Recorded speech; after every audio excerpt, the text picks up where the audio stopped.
poisoned by fumes during a flight he was serving on. Matthew Bass was a member of cabin crew. His father's claim follows hard on the heels of a warning from a coroner on Friday, which we highlighted on News at 10, about the potential dangers of air pumped into cabins from plane engines. Our business editor, Joel Hills, reports.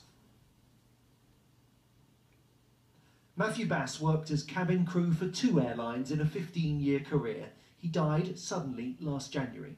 He was young, his family say he was fit. Mystified, they paid for a private post-mortem.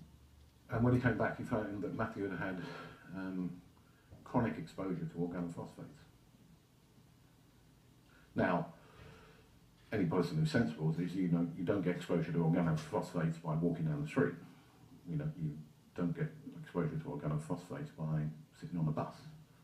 Organophosphate is found in jet engine oil. Richard Westgate was on medical leave when he died in 2012. The 43-year-old pilot believed he'd been poisoned by repeated exposure to contaminated cabin air.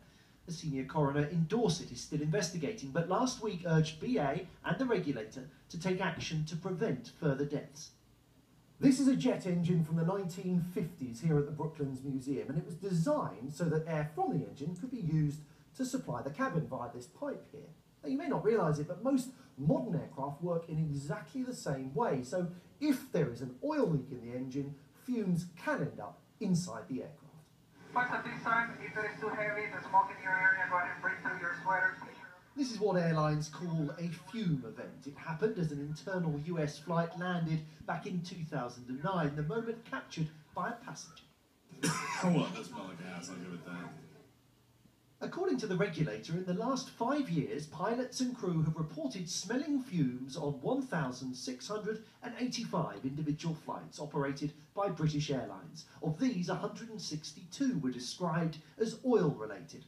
Over the same period, there were almost 11 million flights in and out of British airports. So fume events are rare, although campaigners say they are underreported. You believe engine oil is toxic, you believe passengers have been poisoned, but the problem is you can't prove that link, can you? What do you accept as proof? I mean, when you see a number of people coming off flights and following the exposure, losing their jobs and unable to go back to work. But we don't know that's because of the oil, do we? Well, if they're all on the same flight, the very same flight, and they all suffer neurological consequences, it's pretty hard to argue against.